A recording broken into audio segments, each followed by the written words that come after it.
नमस्ते दोस्तों, आप देखना शुरू कर चुके हैं अरविंद जीएस कम्पिटिटिव क्लास को। दोस्तों आइए आज हम लोग अपने करंट अफेयर के इसी सेगमेंट्स को आगे बढ़ाता हूं। आज तारीख है 22 अप्रैल। आज के दिन को पृथ्वी दिवस के रूप में मनाया जाता है। दोस्तों आइए देखिए, यहाँ पे कुछ स्लोगन लिखा हुआ है, उसे अपने जीवन में उतार ले, क्योंकि पृथ्वी को बचाना है तो पर्यावरण को बचाना होगा। पर्यावरण को बचाने के लिए पेड़ पौधे लगाए, प्लास्टिक की उपयोग कम करे, इत्यादि ये करे।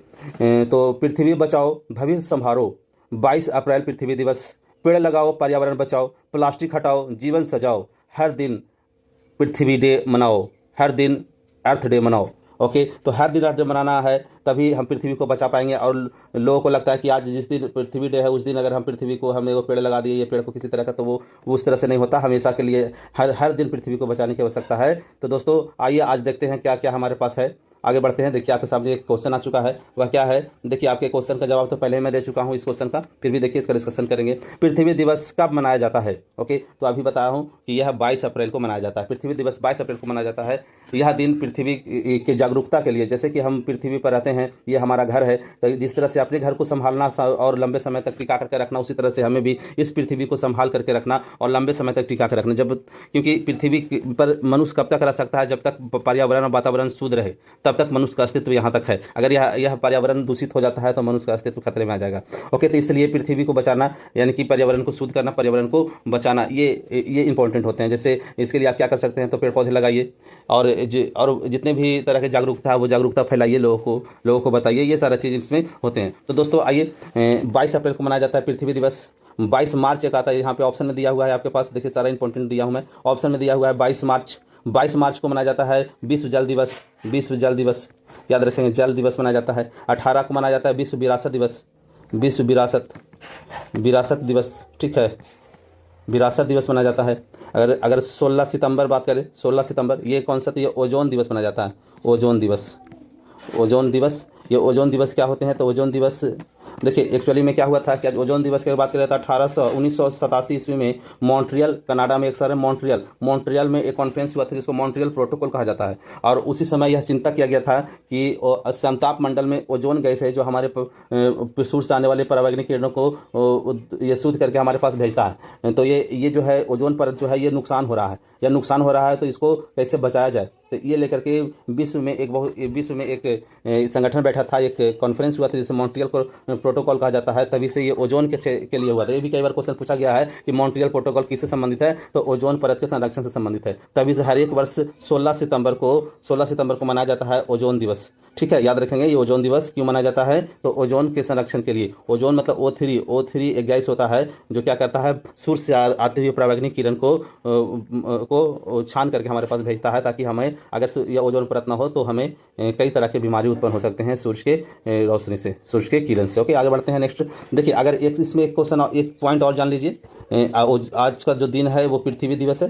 पृथ्वी दिवस, इसका आंसर तो है पृथ्वी दिवस। लेकिन आज के पृथ्वी दिवस का थीम क्या है? थीम है प्लानेट वर्सेस प्लास्टिक। आज का जो थीम है वो क्या है? Planet versus plastics. ठीक है, प्लानेट वर्सेस प्लास्टिक, यानी कि अभी पृथ्वी मतलब प्लानेट मतलब ग्रह, यानी कि पृथ्वी यानी कि ग्रह और प्लास्टिक के बीच युद्ध चल रहे हैं। इसमें किसे जिताना है? प्लास्टिक को जिताना है कि प्लानेट को जिताना है? तो दोस्तों हमें प्लानेट को जिताना है, इसलिए प्लास्टिक का उपयोग कम कीजिए। प्लास्टिक का उपयोग कब करेंगे तो हम प्लानेट को जिता पाएंगे, पृथ्वी को जिता पाएंगे, क्योंकि पृथ्वी को जिताना हमारे लिए बहुत ज़रूरी है दोस्तों। ओके, तो आइए ये पृथ्वी दिवस के दिन आज जो मैं टॉपिक रखा हूँ, बहुत सारे क्वेश्चन तो नहीं रखा, लेकिन मैं आज के डेट में, आज का दिन जो है मैं पर्यावरण के लेकर के ही इसको रखा हूँ। देखिए आपके सामने आ चुका है भारत वन स्थिति रिपोर्ट।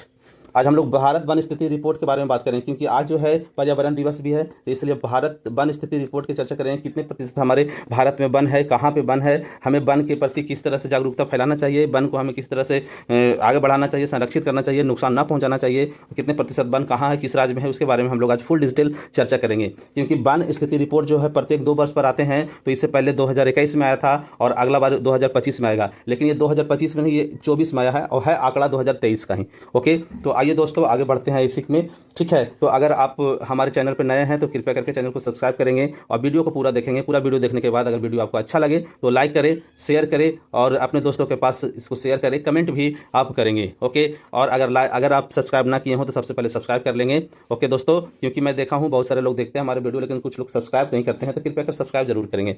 ओके दोस्तों, आगे बढ़ते हैं। देखिए आपके सामने नेक्स्ट आ चुका है। देखिए ये है आपको वन स्थिति रिपोर्ट 2023। वन स्थिति रिपोर्ट जो है 2023 से बहुत सारा क्वेश्चन जो बनते हैं इसमें, ये सारा पॉइंट वाइज ये डिस्कशन इसमें लिखा हुआ है। ओके, देखिए आपसे पूछेगा वन स्थिति रिपोर्ट 2023 यानी कि वन स्थिति रिपोर्ट जो है कौन मंत्रालय इसको जारी करते हैं, कौन मंत्रालय इसको बनाता है, किस मंत्रालय के अंतर्गत ये आते हैं। तो मंत्रालय है पर्यावरण वन एवं जलवायु परिवर्तन मंत्रालय। ओके, पर्यावरण वन एवं जलवायु परिवर्तन मंत्रालय जो है ये जो है आपको ये जारी करता है। इस मंत्रालय के अभी इस मंत्रालय के मंत्री कौन है, तो इस मंत्रालय के मंत्री हैं वो हैं भूपेंद्र यादव। ओके, भूपेंद्र यादव ने ही यह जो है जारी किया है। ठीक है, जारी करने वाली संस्था कौन है, तो जारी करने वाली जो संस्था है वो है वन अनुसंधान संस्थान देहरादून। वन अनुसंधान संस्थान देहरादून। एक क्वेश्चन आपको यहीं से मिल गया। क्या मिल गया कि वन अनुसंधान संस्थान कहाँ है, तो देहरादून में। देहरादून कहाँ है, तो उत्तराखंड के राजधानी है। ओके, देहरादून, वन अनुसंधान संस्थान देहरादून। ओके, यह जो संस्करण हुआ है, यह संस्करण कैवी संस्करण है, यह कैवा सत्र है, तो ये आपको 18वीं है। 18वीं संस्करण भारत वन स्थिति रिपोर्ट 2023 है। यह 2 वर्ष पर, प्रत्येक 2 वर्ष पर द्विवार्षिक है। द्विवार्षिक मतलब प्रत्येक 2 वर्ष पर ये जारी होते हैं। हो जाएगा आपको 2025 में। ठीक है, 2025 में। इससे पहले जो जारी हुआ था 2021 में जारी हुआ था। ठीक है, कोई दिक्कत, ये सारा चीज फैक्ट याद रखेंगे, है ना। इसमें क्या क्या आपको मिलेंगे देखिए। और ये जारी की तिथि देखिए, ये भी इस पर भी ध्यान देंगे क्योंकि जारी जो हो रहा है वो किस दिन हो रहा है, वो 21 दिसंबर 2024 को जारी हो रहा है, जबकि यह आंकड़ा कब के है, 23 के है। इसलिए याद रखेंगे, यानी कि अगला जो आंकड़ा आएगा वो कब आएगा, ये 26 के आसपास, यानी कि 26 में आंकड़ा आएगा। अब 26 में आएगा, 2026 में आंकड़ा आएगा, तो कहने का मतलब है कि 2026 तक यही आंकड़ा जो है सबसे इंपॉर्टेंट रहेंगे। किसी भी एग्जाम में आप बैठेंगे तो वन स्थिति रिपोर्ट से क्वेश्चन अवश्य रहते हैं। ओके, तो आपके लिए यह जो है, यह वीडियो जो है 2026 तक का इंपॉर्टेंट है। ठीक है, इस वीडियो को आप सेव कर लीजिएगा, नोट कर लीजिएगा, इसमें जो भी आंकड़ा मैं दूंगा उसको नोट कर लीजिए, आपको काफ़ी मदद मिलेंगे। 2026 तक के आप इससे फ़ायदा उठा सकते हैं दोस्तों। ओके, तो आइए देखिए। ओके, देखिए यह जो है जारी क्या करता है, इसका क्या क्या विषय है, किस विषय पर चर्चा करता है। भारत वन स्थिति रिपोर्ट में क्या क्या चर्चा होती है, तो देखिए ये होते हैं वनावरण, यानी कि भारत में वन जो है कितने क्षेत्र में है। वृक्षावरण, वृक्ष का चर्चा होता है। वृक्ष आवरण देखिए एक्चुअली में क्या होता है, कुछ जैसे ऐसे कोई क्षेत्र हो जहाँ वन की डेंसिटी बहुत ज़्यादा हो। ठीक है, वन मतलब जंगल, और कुछ ऐसे जैसे पेड़ पौधा हम लोग लगाते हैं, है ना, तो ये आ गया वृक्ष में। ठीक है, वृक्ष और वनावरण ये होगी। मैग्रोव वनस्पति के बारे में भी इसमें चर्चा होंगे। कार्बन स्टॉक क्या होते हैं कि जैसे जितना कार्बन डाइऑक्साइड हम लोग छोड़ते हैं, उस कार्बन डाइऑक्साइड को कितना सिंक करता है, कितना ग्रहण करता है पेड़ पौधा, वो कहलाता है कार्बन स्टॉक। ओके, तो ये कार्बन स्टॉक के बारे में भी होगा। वनाग्नि भी हमेशा वन में आग लगा करता है ना। कृषि वानिकी के बारे में भी यह जारी करता है। आगे बढ़ेंगे, देखिए बाकी तो बता चुके हैं। जारी करने वाला जो मंत्री है वो कौन थे, भूपेंद्र यादव। कब जारी हुआ है, 21 दिसंबर 2024 को यह जारी हुआ है दोस्तों। ओके, आगे देखिए क्या है नेक्स्ट। देखिए आपके सामने देखिए आ चुका है, यह है आपका वन स्थिति रिपोर्ट का कुछ डाटा है, जैसे कि वनावरण, ठीक है, और वृक्षावरण। ये क्वेश्चन कभी पूछ सकता है कि वनावरण वृक्षावरण जो है यह कितना है भारत में कितने क्षेत्र पर वनावरण वृक्षावरण दोनों अगर एक साथ पूछे आपसे तो बता दीजिएगा कि 8,27,357 किलोमीटर में है, 357 किलोमीटर स्क्वायर में है। ठीक है ना, जो पूरे भारत का 25.117% होता है। 25.17%। तो पूरे भारत का, ये कि पूरा भारत जो है 32,87,263 पर किलोमीटर स्क्वायर में, यानी 32 लाख में है पूरे भारत। ओके, तो इसका जो है चौथाई भाग में जंगल है। और जंगल कितना चाहिए, जंगल चाहिए 33%, है ना। लेकिन हमने 33% अभी ग्रहण नहीं किया है। कितना ग्रहण किया है अभी हमने जो ग्रहण किया है 25.17% हमारे पास जंगल है। हमें और जंगल चाहिए। ओके, कितना चाहिए, 33%। कम से कम किसी भूभाग पर अगर वन होता है तो वह पर्यावरण उस भूभाग पर अच्छा होता है, इसलिए हमें 33% वन चाहिए। इसलिए भारत सरकार वन आवरण में, वृक्षावरण में काफ़ी आगे जागरूकता फैला रहे हैं ताकि लोगों का जागरूकता इसमें बढ़ सके। ओके, देखिए यहाँ पे दिया हुआ है वन का, यहाँ पे वनावरण की बात करें और वृक्षावरण की बात करें तो दोनों का आंकड़ा अगर बात करें तो कितना है हमारे देश में, तो 8,27,357 किलोमीटर स्क्वायर में ये क्षेत्रफल स्क्वायर के क्षेत्र में फैला हुआ है, जो कितना प्रतिशत होता है पूरे भारत का, तो 25.17%। ओके, अगर वनावरण की केवल बात करें तो 7,15,343 किलोमीटर स्क्वायर में फैला हुआ है, जो कितना होता है 21.76%। ओके, वृक्षावरण की बात करें तो कितना होता है 1,12,014 किलोमीटर स्क्वायर, ठीक है, क्षेत्र में फैला हुआ है, जो भारत के टोटल कितना होता है, ये होता है 3.41%। ओके, वृद्धि कितना हो रहा है, तो वृद्धि बात करें तो दोनों को वृद्धि मिला देंगे तो बात करेंगे तो ये हो जाएगा कितना 1,445 किलोमीटर स्क्वायर। ओके, जिसमें वनावरण का कितना वृद्धि हुआ है, तो यह हुआ है 156 किलोमीटर स्क्वायर। ओके, और अगर वृक्षावरण में वृद्धि कितना हुआ है, तो ये हुआ है 1,289 किलोमीटर स्क्वायर। ठीक है, 1289 किलोमीटर स्क्वायर का विकास की वृद्धि हुई है, समझे। तो वृक्षों में ज़्यादा वृद्धि हुआ, आपसे क्वेश्चन पूछ सकता है कि किस में ज़्यादा वृद्धि हुआ है, वनावरण में कि वृक्षावरण में, तो वृक्षावरण में ज़्यादा वृद्धि हुआ है। ओके, अब देखिए, अब इसमें आइए कि वन और वृक्ष दोनों में सबसे ज़्यादा क्षेत्रफल किस राज्य में है, तो सर्वाधिक क्षेत्रफल मध्य प्रदेश में है, उसके बाद अरुणाचल प्रदेश में है, उसके बाद महाराष्ट्र में है। अगर वनावरण की बात करें तो वनावरण में सर्वाधिक क्षेत्रफल किसके पास है, तो एमपी के पास है, मध्य प्रदेश के पास, उसके बाद अरुणाचल प्रदेश के पास, और उसके बाद है आपको देखिए छत्तीसगढ़। यहाँ पे महाराष्ट्र है, यहाँ पे छत्तीसगढ़ है, दोनों चेंज हो गया। यानी कि वनावरण वृक्षावरण की बात करें तीसरा नंबर पर महाराष्ट्र हो जाएंगे, केवल वनावरण की बात करें तो तीसरा नंबर पे छत्तीसगढ़ होंगे। ओके, तो आगे बढ़ते हैं, अगला में देखिए क्या है। नेक्स्ट जो है आपके पास सर्वाधिक वृद्धि वाला राज्य की बात कर रहा है, यानी कि सबसे ज्यादा वृद्धि किस राज्य में हुए हैं अभी, ठीक है। 2023 का जो डाटा है उसके अनुसार सबसे ज्यादा वृद्धि किस राज्य में हुए हैं, तो वनावरण वृक्षावरण दोनों एक साथ अगर हम बात करें कि दोनों एक साथ में वृद्धि कहाँ हुआ है, किस राज्य में हुए हैं, तो वो छत्तीसगढ़ में सबसे ज्यादा वृद्धि देखने को मिला है। कितना मिला है, तो 684 किलोमीटर स्क्वायर, 684 किलोमीटर स्क्वायर जो है बढ़ा है। ओके, उसके बाद उत्तर प्रदेश और ओडिशा दोनों में समान रूप से बढ़े हैं, 559 किलोमीटर स्क्वायर, 559 किलोमीटर स्क्वायर दोनों में बढ़े हैं। ओके, अगर हम केवल वन की बात करें, वन कितना बढ़ा है, तो वन सबसे ज़्यादा जो बढ़ा है वो बढ़ा है मिजोरम में। कितना बढ़ा है आपको, 242 किलोमीटर स्क्वायर। ओके, गुजरात, उसके बाद गुजरात में बढ़ा है 180 किलोमीटर स्क्वायर। उसके बाद कहाँ बढ़ा है, उड़ीसा में बढ़ा है आपको 152 किलोमीटर स्क्वायर, केवल वन बढ़ा है आपको कहाँ, उड़ीसा में। ठीक है, तो ये आपको हो गया सर्वाधिक वृद्धि वाला राज्य। आपसे क्वेश्चन ये पूछ सकता है सबसे अधिक वृद्धि किस राज्य में हुए हैं, तो सबसे अधिक वृद्धि जो हुआ है छत्तीसगढ़ में हुआ है। ओके, अगर वनावरण में सबसे अधिक वृद्धि कहाँ हुआ है, तो मिजोरम में हुआ। ये सब क्वेश्चन आपसे आ सकता है, तो इसको ध्यान से देखेंगे, एक दो बार देख करके याद कर लेंगे, आंकड़ा को आप नोट करेंगे। ओके, नेक्स्ट क्वेश्चन जो है आपके सामने आ चुका है। नेक्स्ट देखिए क्या है, सर्वाधिक 1% वाला राज्य। ये भी क्वेश्चन पूछता है कि सबसे ज्यादा किस राज्य में 1% है, तो सबसे ज्यादा जो 1% है, अगर राज्य की बात करें तो मिजोरम में हो जाएगा, है ना। मिजोरम में सबसे ज्यादा 1% है, ये राज्य में, ठीक है ना। लेकिन ऐसे सबसे ज्यादा 1% जो है वो लक्षद्वीप में है। कितना है, 91.33%, जबकि मिजोरम में कितना है, 85.34%। ठीक है, ये मिजोरम में है ना। अंडमान निकोबार में कितना है, 81.62%, 81.62% जो है आपको अंडमान निकोबार में दिखते हैं। तो आपसे क्वेश्चन पूछेगा कि परसेंटेज में सबसे ज्यादा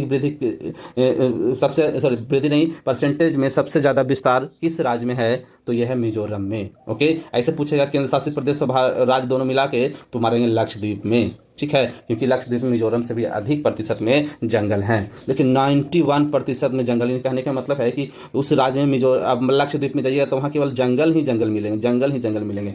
ओके, है ना, जंगल ही जंगल, हर जगह पेड़ पौधे ही मिलेंगे। मिजोरम में जाइए 85% में भी जंगल ही जंगल मिलेंगे। तो ये सारा चीज़ है। ओके, है ना। तो आगे बढ़ते हैं, नेक्स्ट देखिए क्या है आपके सामने आ चुका है। मैग्रोव वन की अगर हम लोग कुछ डाटा आया है इस वर्ष, मैग्रोव वन क्या होते हैं, तो वैसा वन जो दलदली क्षेत्र में होते हैं, इसको हेलोफाइटा वन कहा जाता है। हेलोफाइटा, आप नाम सुने होंगे हेलोफाइटा का, हेलोफाइटा। तो ये वन जो होते हैं ये नमकीन पानी में पाए जाते हैं, समुद्र के किनारे ये पाए जाते हैं। ओके, आपको पता होगा कि हमारे देश में एक है सुंदरबन डेल्टा, नाम सुने होंगे, सुंदरबन डेल्टा पश्चिम बंगाल में है। सुंदरबन डेल्टा ये वाला एरिया है आपको, गंगा ब्रह्मपुत्र का एरिया जो है सुंदरबन डेल्टा का क्षेत्र में आता है। और ये सुंदरबन डेल्टा जो है इस क्षेत्र में, उड़ीसा वाला क्षेत्र में, इधर आइए तो गुजरात वाला कच्छ के क्षेत्र में, ये सब जो वनस्पति पाए जाते हैं वो पाए जाते हैं मैग्रोव वनस्पति। मैग्रोव वनस्पति पाया जाता है, यानी कि ये दलदली क्षेत्र में होते हैं, और दलदली क्षेत्र में होते हैं वो मैग्रोव वनस्पति। तो मैग्रोव वनस्पति का क्षेत्र कितना है भारत में, है ना। तो पूरे भारत के क्षेत्र में मैग्रोव का जो है वो है 4952 किलोमीटर स्क्वायर, 4952 वर्ग किलोमीटर में यह फैला हुआ है।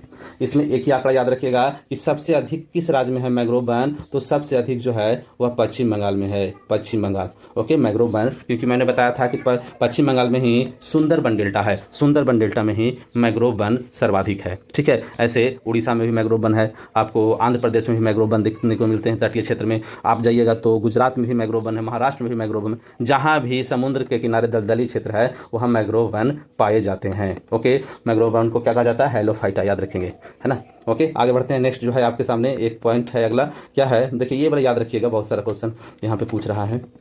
देखिए क्या है कि 75% से अधिक, माफ करेंगे, ये 75 प्रदेश नहीं प्रतिशत लिखा हुआ है, ये गलत हो गया, ये यहाँ पे प्रतिशत है, 75%। ठीक है, मिस प्रिंट हो गया यहाँ पे। 75% से अधिक वन क्षेत्र वाला राज्य, 75% से अधिक वन क्षेत्र वाला राज्य कौन कौन है भारत में, तो ये जो है आपको देखिएगा, ये 8 राज्य ऐसे हैं, 8 राज्य ऐसे हैं और केंद्र शासित प्रदेश ऐसे हैं मिलाकर के सब, जहां 75% से अधिक वन पाए जाते हैं।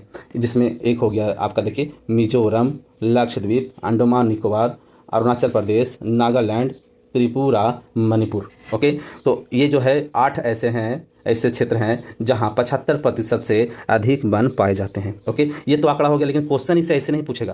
क्वेश्चन पूछे इसमें देखिए, ज़्यादातर आप राज्य जो दिख रहा होगा वह पूर्वोत्तर भारत का है। ओके, तो पूर्वोत्तर भारत में जो आपको हम बताए थे कि आपको एक बताए थे पूर्वोत्तर भारत में कौन कौन राज्य है, तो आपसे ये क्वेश्चन पूछ सकता है कि बताइए इनमें से किस पूर्वोत्तर राज्य में 75% से अधिक वन नहीं पाए जाते हैं। ओके, है ना। तो देखिए 75% से अधिक किस में पाया जा रहा है, मिजोरम में पाया जा रहा है, इधर में ये रहता है अरुणाचल प्रदेश में पाया जा रहा है, नागालैंड में पाया जा रहा है, त्रिपुरा में पाया जा रहा है, मणिपुर में पाया जाता है। ठीक है, तो 1 2 3 4 5 राज्य हो गए। 5 राज्य में किस राज्य में नहीं पाया जा रहा है 75% वन। ठीक है, तो आप याद रखेंगे, है ना, जिसमें आपको हो गया आपका कौन कौन राज्य हो गया, जैसे असम में 75% वन नहीं पाया जाता है। मेघालय में नहीं पाया जाता है ना, आप देख रहे होंगे। और एक आपको हो गया असम, मेघालय, और एक आ गया सिक्किम। ठीक है, सिक्किम में भी आपको 75% वन नहीं पाया जाता है। तो ये सब क्वेश्चन में बना सकता है आपसे कि इनमें से किस राज्य में 75% वन नहीं पाए जा सकते हैं, क्योंकि ज़्यादातर पूर्वोत्तर राज्य में सभी राज्य में वनों की प्रतिशत अधिक है। तो इसमें से आपको सिक्किम, असम, मेघालय, ये 3 राज्य में वनों की प्रतिशत कम देखने को मिलता है दोस्तों। ओके, आइए देखिए, एक और नीचे एक लाइन लिखा हुआ है, वो क्या कहता है उसके बारे में जान लीजिए। क्या कह रहा है, कहता है 19 राज्यों एवं संघ राज्य क्षेत्रों में 33% से अधिक भौगोलिक क्षेत्र में वन है। याद रखेंगे, भी एक आंकड़ा है। ठीक है, इसको याद रखेंगे कि 33% से अधिक क्षेत्र वाला भारत में कितने राज्य एवं केंद्र शासित प्रदेश हैं, तो 19 राज्य हैं। ओके, 19 राज्य, है ना। 19 राज्य में तो 8 यही हो गया, अंडमान निकोबार, लक्षद्वीप, मिजोरम, अरुणाचल प्रदेश, नागालैंड, त्रिपुरा, मणिपुर और भी राज्य हैं। ठीक है, तो उतना याद नहीं रखिए, बस 19 राज्य में और केंद्र शासित प्रदेश में से हैं। कोई दिक्कत, आगे बढ़ते हैं। नेक्स्ट क्वेश्चन आपके सामने, नेक्स्ट पेज आ चुका है। देखिए क्या कर रहा है, बांस के बारे में डिस्कस कर रहा है कि बांस में क्या है भारत का स्थिति, बांस के संदर्भ में। देखिए भारत में अगर बांस की बात करें तो भारत में कितने क्षेत्र में बांस है ना, तो बांस धारिता क्षेत्र कितना है, तो ये है 1,54,660 किलोमीटर स्क्वायर में बांस है। 1,54,660 किलोमीटर स्क्वायर में बांस आपको मिलता है। ठीक है, यह बांस जो बांस पहले ट्री में आता था, है ना। ये सरकार जो है अभी जो सरकार चल रहे हैं देश में, एनडीए के गवर्नमेंट, इन्होंने पहले बांस जो क्या था, ये ट्री के क्षेत्र में था। ट्री हम लोग पढ़े थे, वृक्ष में आता था बांस। एक बार हम लोग याद करते थे अपने ज़माना में कि सबसे लंबा पेड़ कौन होता है, तो सबसे लंबा पेड़ को हम लोग बांस को मारते थे। लेकिन जब ये गवर्नमेंट आया तो इन्होंने क्या किया, बांस को बना दिया घास, कि बांस जो है ये घास के श्रेणी में रहेगा, बांस जो है ट्री के श्रेणी में नहीं रहेगा, क्योंकि बांस जो होते हैं, बांस का व्यापारिक उपयोग बहुत ज़्यादा है। ओके, अगर इसको हम ट्री बना ले तो हरा ट्री काटना मना होता है, हरा ट्री का परिवहन में काफ़ी समस्या होते हैं, इसलिए इसको सरकार ने घास बना दिया और कह दिया ये घास है, तो घास का परिवहन, घास का कटाई, घास का आप क्या बोलते हैं कि व्यापार कर सकते हैं। इसलिए व्यापार की दृष्टि से और नॉर्थ ईस्ट क्षेत्र में ये बांस बहुत ज़्यादा होते हैं, उसे अलग अलग सामान बनते हैं, इसलिए इसको घास में रख दिया गया है ताकि व्यापार करने में लोगों को सहूलियत हो सके। ओके, तो आज की डेट में यह घास के श्रेणी में आता है ना। तो यह वृक्ष से घास हो गया, तो यह भी काफ़ी इंपॉर्टेंट है, व्यापारिक दृष्टि से काफ़ी महत्वपूर्ण है। ओके, तो ये इसकी वृद्धि भी 2021 में काफ़ी देखने को मिला है। देखिए 2021 से 2023 की तुलना में अगर हम बात करें तो कितना वृद्धि हुआ है, तो 5,227 किलोमीटर स्क्वायर क्षेत्र में वृद्धि हुआ है, इतना बढ़ गया है। ओके, आगे बढ़ते हैं। कार्बन स्टॉक की हम लोग चर्चा किए थे, ये कार्बन स्टॉक होता है। ये कार्बन स्टॉक क्या होता है कि भारत में जितने भी क्षेत्र हैं, वन क्षेत्र हैं, उसमें कितना कार्बन को वो सोख सकता है, कितना कार्बन डाइऑक्साइड गैस को वह ग्रहण कर सकता है, इसी को कहा जाता है कार्बन स्टॉक। ठीक है, यानी कि हम जितना कार्बन निकाले उसमें वह कितना कार्बन को पेड़ पौधा जो है सोख लेगा, यही कहलाता है कार्बन स्टॉक। अगर यह जो है पेड़ पौधा जितना हम कार्बन निकाल रहे हैं उतना सोख ले रहा है, तो उसी को बोलते हैं कार्बन न्यूट्रल। ओके, अगर हम जितना कार्बन डाइऑक्साइड यानी कि हम और पेड़ पौधा गाड़ी चलाते हैं और खाना बनाते हैं, लकड़ी जलाते हैं, इन सब से जो भी कार्बन डाइऑक्साइड निकलते हैं, उस कार्बन डाइऑक्साइड को अगर पूरी तरह से सोख लेता है पेड़ पौधे या जंगल, तो उस स्थिति को कहते हैं कार्बन न्यूट्रल। ओके, अगर वह पूरा सोख और ज़्यादा भी सोखने की क्षमता उसके पास रहे तो कार्बन न्यूट्रल प्लस कहलाता है। ओके, तो इस तरह के अभी हमारे देश में स्थिति ऐसा नहीं है जिसमें हम जितना कार्बन डाइऑक्साइड को निकालते हैं उतना सोख लिया जाता है। ओके, तो इसी स्थिति तक पहुंचना है, जिसे क्योंकि अभी ग्लोबल वार्मिंग के बारे में भी जान रहे होंगे। ओके, तो यह है कार्बन स्टॉक के बारे में अगर हम बात करें तो कितना हमारे देश में कार्बन स्टॉक है ना, ये कार्बन को कितना सोख सकता है। ठीक है, तो यह है देश में वनों का कुल कार्बन स्टॉक कितना है, तो ये है आपको 7,285.5 मिलियन टन। 7,285.5 मिलियन टन जो है आपको कार्बन स्टॉक है, इतना कार्बन को सोख सकता है। यह वृद्धि कितना हुआ है 2 वर्षों में, तो इसकी जो वृद्धि हुआ है वो हुआ है 81.5 मिलियन टन, यानी कि वृद्धि हो रहा है। ये अच्छी खबर है ना। कहीं ना कहीं हम जैसे हमारा जो लक्ष्य है भारत का कि कार्बन जो है न्यूट्रल कब हम होंगे, है ना, तो ये 2070 का लक्ष्य रखा गया है कि 2070 तक भारत जो है क्या हो जाएगा, कार्बन न्यूट्रल हो जाएगा। ओके, तो कार्बन न्यूट्रल होने के लिए क्या चाहिए, पेड़ पौधा अत्यधिक चाहिए, जंगलों का प्रतिशत अधिक चाहिए, भारत में जंगल अधिक क्षेत्रों में होना चाहिए। ओके, तो ये सारा चीज़ आंकड़ा इसमें दिया गया है। तो ये हो गया आपके वन स्थिति रिपोर्ट, भारत वन स्थिति रिपोर्ट 2023 के बारे में हम लोग समझ चुके हैं। भारत वन स्थिति रिपोर्ट 2023, ये जो आंकड़ा भी मैंने दिया, यह आंकड़ा सभी प्रतियोगी परीक्षा के लिए इंपॉर्टेंट है। और ये केवल आज का नहीं है, ये करेंट अफेयर मतलब ये नहीं कि केवल आज 2-3 महीना के अंदर में एग्जाम है उसी का नहीं, ये 2026 तक के आपके लिए इंपॉर्टेंट है। 2026 तक कोई भी एग्जाम की तैयारी आप कर रहे हो तो उसके लिए उपयोगी है। ओके, आज अगर परीक्षा देने वाले हों, 1 साल बाद देने वाले हैं, 2026 तक जो भी एग्जाम की तैयारी कर रहे हों उसके लिए इंपॉर्टेंट है। तो ये जो भी तैयारी में है या जो भी तैयारी में लगने वाले हैं उनके पास इस वीडियो को शेयर कर दे। यहाँ तक आप देखे होंगे तो आपको अगर वीडियो अच्छा लगा ही होगा, ओके, तो आप कृपया कर हमारे वीडियो को लाइक करें। ओके दोस्तों, देखिए ये हो गया आपको पृथ्वी दिवस की ढेर सारी शुभकामनाएं। आप भी पृथ्वी के प्रति जागरूक होइए, पर्यावरण के प्रति जागरूक होइए, क्योंकि पर्यावरण जब तक रहेगा, जब तक सुरक्षित पर्यावरण रहेगी, हमारे रहने अनुकूल रहेगा, तभी यह पृथ्वी जब हमारा घर बनकर रहेगा। पर्यावरण अगर समाप्त हो गया तो यह पृथ्वी, इतना सुंदर पृथ्वी, इस पर मनुष्य को रहना या जीवों के रहना मुश्किल हो जाएगा। इसलिए पर्यावरण पर हमेशा जागरूक रहें, पेड़ पौधा लगाएं, प्लास्टिक के प्रयोग कम करें, बिना मतलब के किसी भी तरह का संसाधन का उपयोग ना करें। ओके, तो ये सब चीज़ जो है, संसाधन जो मिला हुआ है आपकी आवश्यकता को पूरा करने के लिए है, आपके इच्छा को, आपके जो भूख है उसको पूरा करने के लिए नहीं, ये जो आवश्यकता है उसको पूरा करने के लिए संसाधन है। तो आवश्यकता को पूरा करें और आप अपने इच्छा को, अपने भूख को पूरा करने के लिए नहीं। कहा जाता है संसाधन जो है, इतना संसाधन पृथ्वी में है जिससे पूरे मनुष्य को के आवश्यकता पूरा किया जा सकता है, लेकिन उसके भूख पूरा नहीं किया जा सकता। ओके, तो ये सब चीज़ समझेंगे आगे, ठीक है। पृथ्वी दिवस की शुभकामनाएं। आप भी जागरूक होइए और लोगों को भी जागरूक कीजिए